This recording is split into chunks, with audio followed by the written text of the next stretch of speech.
Bonjour à tous. En complément du corrigé PDF que je vous ai envoyé, j'aimerais apporter un certain nombre de précisions sur le travail que je vous avais demandé. Alors nous allons voir ça ensemble. Premièrement, j'aimerais qu'on revienne sur le code couleur d'une des résistances et la manière d'obtenir la valeur ou la manière à partir d'une valeur de choisir le code couleur. Donc les résistances ont un certain nombre de bagues. Les deux premières bagues correspondent aux chiffres significatifs. Donc chiffre significatif en ohms. Ensuite, on a un coefficient multiplicateur qui va s'appliquer et la dernière bague correspond à la précision. Ce qui m'intéresse avant tout, moi, ce sont des bagues de précision, des bagues dorées, c'est-à-dire pour des résistances qui ont une précision de plus ou moins 5%, qui correspondent aux résistances de la série E24. Alors sur l'exemple qui est donné ici, on a une résistance donc rouge, bleu et violet pour les trois premières bagues. Le rouge correspond au chiffre 2. Le bleu correspond au chiffre 6, donc ça fait 26. Donc la valeur de la résistance au départ, c'est 26 multiplié par quelque chose. Multiplié par quoi? Par le multiplicateur ici est violet, donc c'est multiplié par 10 mégas. Donc autrement dit, 26 multiplié par 10 mégas, ça fait 260. Donc la valeur de cette résistance ici, c'est 260 mégaohms. La dernière bague, tolérance en or, indique qu'elle a une précision de plus ou moins de 5%. Alors maintenant, si je m'intéresse aux exemples qui sont donnés dessous. Violet, marron, rouge et rouge. Violet, c'est le chiffre ici 7. Marron, c'est le chiffre 1, donc la valeur de la résistance, c'est 71 multiplié par quelque chose. Multiplié par quoi? Multiplié par 100 avec la troisième bague de couleur rouge. Donc sa valeur, ça va être 71 multiplié par 100, c'est-à-dire 7,1 kOhm ou bien 7100 ohms. Et le chiffre de précision, ici, rouge, 2%. D'ailleurs, je pense que dans ce cadre, en fait, il faudrait une bague supplémentaire ici, mais c'est pas grave, c'est pas la précision qui nous intéresse.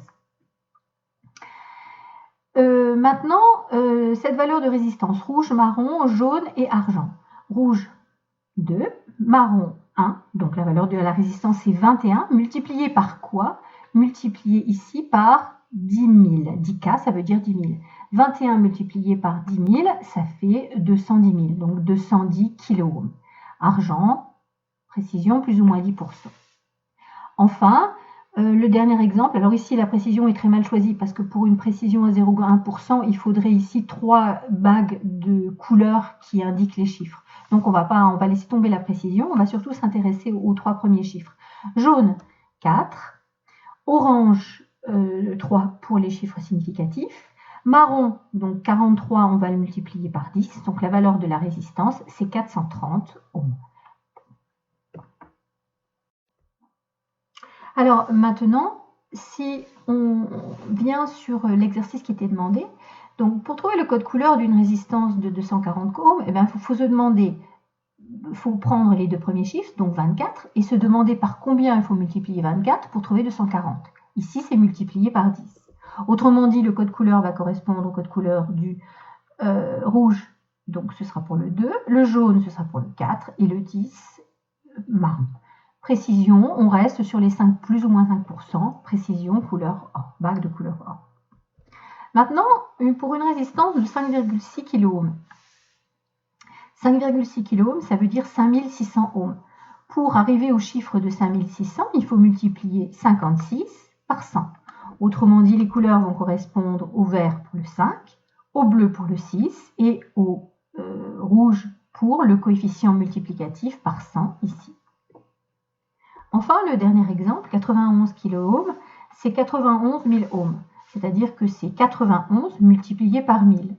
Donc pour le code couleur, le 9 ici blanc, le 1 ce sera marron et le multiplicateur par 1000 ici, ce sera orange.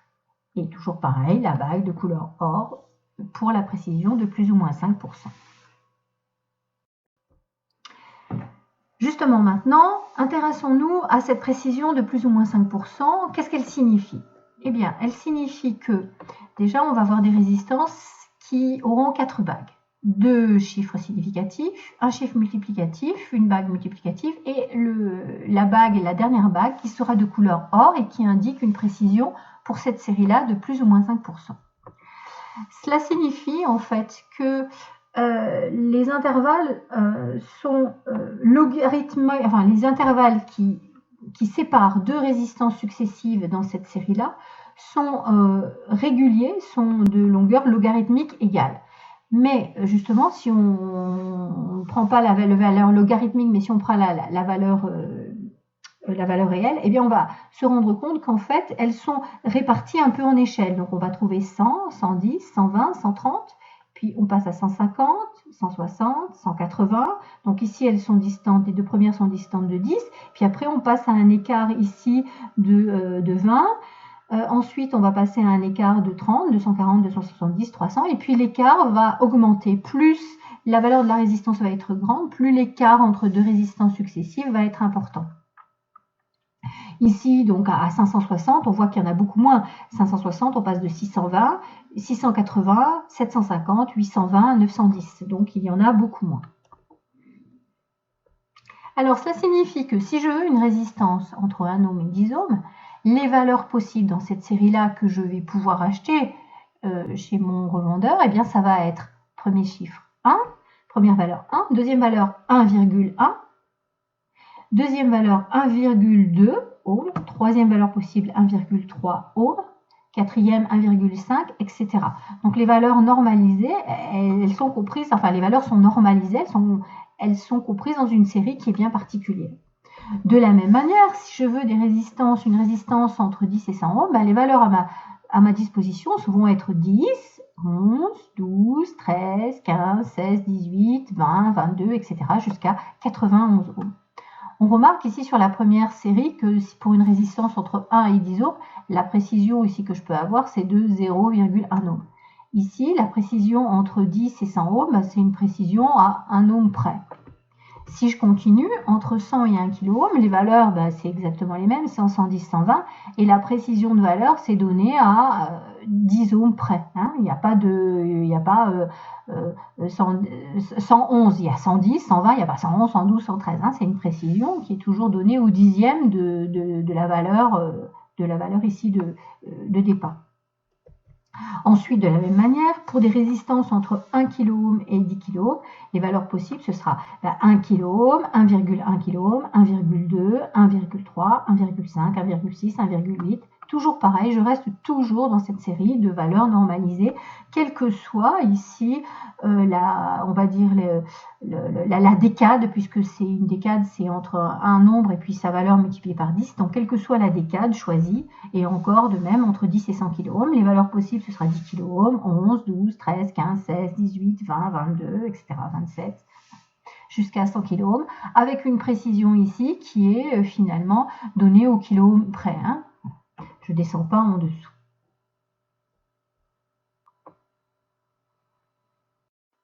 Alors, cette précision de plus ou moins 5%, comment est-ce qu'elle se calcule?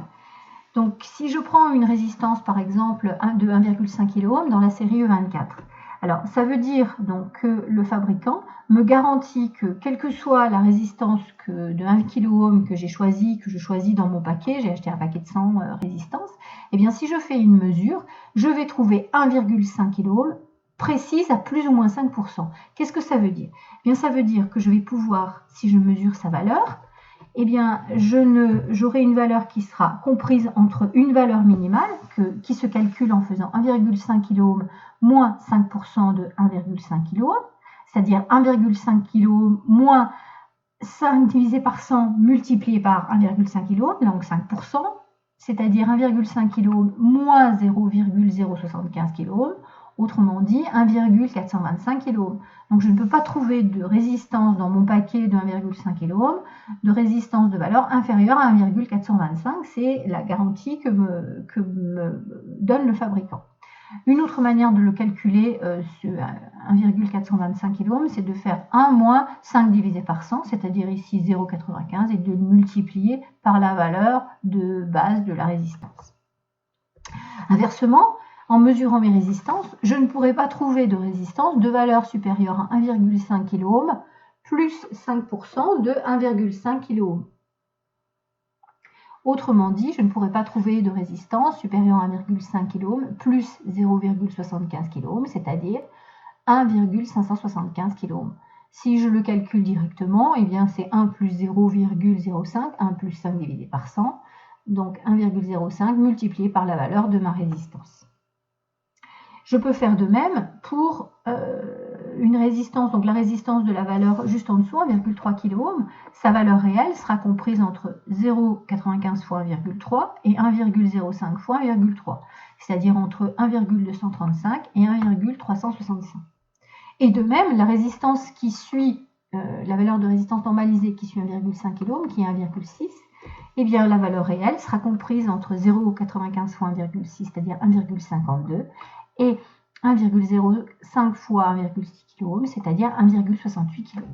Alors maintenant, je vais essayer de représenter ces intervalles de valeur.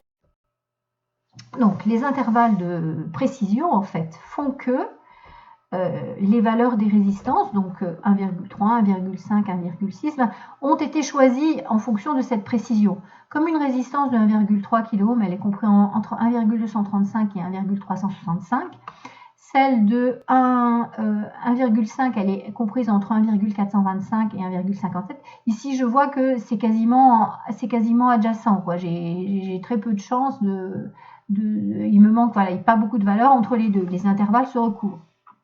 De la même manière ici, si je prends une résistance de 1,6 kΩ, à sa valeur potentielle, elle recouvre l'intervalle de valeur d'une résistance de 1,5 kΩ. Donc il y a un petit recouvrement qui s'opère. La plupart du temps, d'ailleurs, il y a un petit recouvrement. Donc ce n'est pas la peine de proposer une valeur de résistance qui soit comprise entre les deux, parce qu'avec cet intervalle de recouvrement ici, eh bien, ça ne servirait à rien. Et on l'observe si vous faites le calcul pour des résistances de plus grande valeur, au-delà de 5 kΩ, eh bien, c'est pour ça qu'il y en a moins finalement, parce qu'avec cet intervalle de précision autour, eh bien, c'est pas la peine de proposer des valeurs intermédiaires, parce que de toute façon, ça rentre toujours dans l'intervalle de précision d'une des résistances. Pour terminer ma présentation, j'aimerais revenir sur les calculs de résistance équivalente et apporter un ou deux éléments supplémentaires. Alors, vous avez tous trouvé qu'il y avait deux formules qui permettaient de calculer, suivant que les résistances sont montées en série ou suivant que les résistances sont montées en parallèle. Alors, justement, pour déterminer si elles sont montées en série ou en parallèle, il faut examiner un peu le circuit électrique. Donc, des résistances sont montées en série, ici. Alors, là, j'ai représenté le générateur. Une fois que j'ai représenté mon générateur, je représente le courant. Le courant sort toujours par la borne plus, parcourt le circuit et retourne à l'alimentation par la borne moins. C'est le sens inverse. Les électrons vont dans le sens inverse en fait. Donc le sens conventionnel du courant, c'est le sens inverse de parcours du circuit par les électrons. Eh bien, on sait que deux résistances ici sont montées en série si elles sont parcourues par le même courant. Ici, je vois que le courant qui sort du générateur va passer à travers R1 et ensuite il passe à travers R2. C'est le même, il n'y a pas d'autre fil qui l'emmène ailleurs. Donc c'est le même courant. Ça veut dire que les résistances R1 et R2, elles sont montées en série et donc je peux les remplacer par une résistance équivalente qui va être la somme des deux. R1 plus R2, je peux avoir une résistance équivalente de la somme des deux.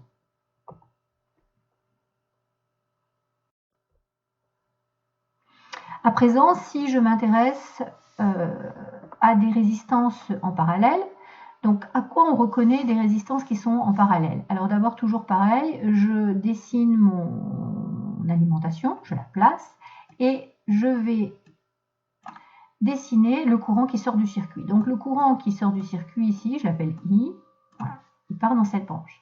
Il arrive à cet endroit et il rencontre ce qu'on appelle un nœud. Au niveau de ce nœud, il va se séparer en deux valeurs. Il va se séparer en deux. Chacun des nœuds va parcourir une branche. Donc ici, le premier, je l'appelle I1 parce qu'il parcourt R1. Le deuxième ici va parcourir I2, va parcourir R2. Bien entendu, la somme de I1 plus I2 doit être égale à I. Sinon, c'est qu'il y a une fuite de courant quelque part et électriquement, ça ne tient pas.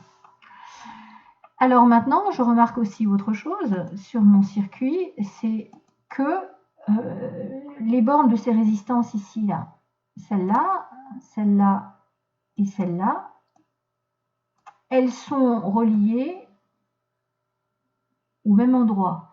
C'est-à-dire qu'il n'y a pas de chute de tension dans ces fils, elles ont le même potentiel, celui du générateur. Elles ont la même tension ici, sur cette broche-là. Si je fais une mesure de tension, eh bien, je vais avoir la même à cet endroit-là et à cet endroit-là.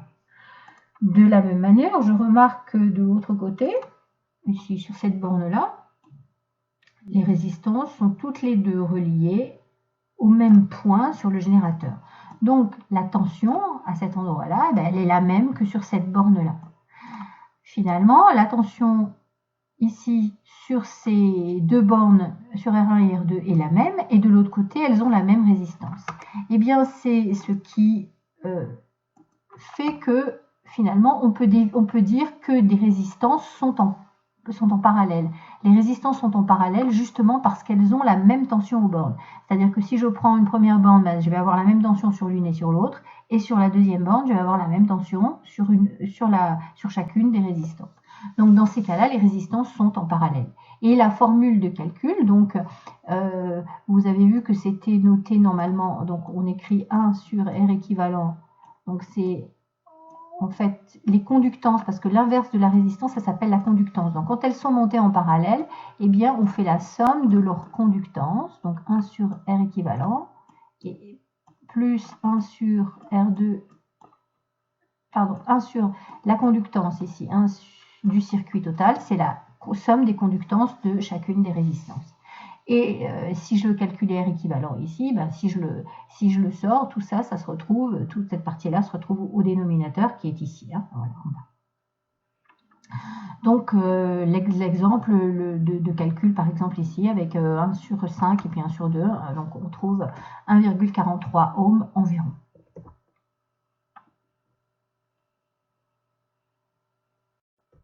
Alors enfin, je voudrais revenir sur ce circuit. Sur ce circuit ici, je l'ai trouvé sur un de vos exemples, il est impossible de dire si les résistances sont montées en série ou en parallèle. Alors, d'abord pourquoi? Parce qu'on ne sait pas, il n'y a pas de générateur finalement. Donc la manière dont l'endroit où on placerait le générateur pourrait tout changer. Imaginez que je place mon générateur ici, eh bien là je vais avoir une division de courant. Donc ça ne va pas être le même courant qui passe dans R1 et dans R2, donc forcément elles ne sont pas montées en série. Si je place en revanche mon générateur, par exemple ici, qu'est-ce qui va se passer? Eh bien, le courant va sortir, parcourir R1, et quand il va arriver ici, qu'est-ce qu'il va faire le courant? Oh ben, le courant, il ne va pas s'embêter à dire, mais ici on me résiste, il y a une résistance. Donc il ne va pas du tout passer par là, le courant, il va passer par ici.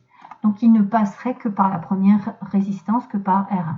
Donc quand on veut faire un calcul de résistance, c'est toujours important d'indiquer soit le générateur, soit souvent on dit entre quel point et quel point on veut regarder. Donc par exemple entre les points, on les appelle souvent A et B, ce qui signifie finalement que on place notre générateur entre A et B. Donc en plaçant notre générateur entre A et B, à quoi est égale la résistance équivalente du circuit? Donc dans ces cas-là, la résistance équivalente du circuit, c'est R. Voilà, donc j'en ai terminé. J'espère que j'ai été claire, j'espère que vous avez compris. Et je vous renvoie également au corrigé PDF et puis je répondrai à vos questions, bien sûr, si vous en avez.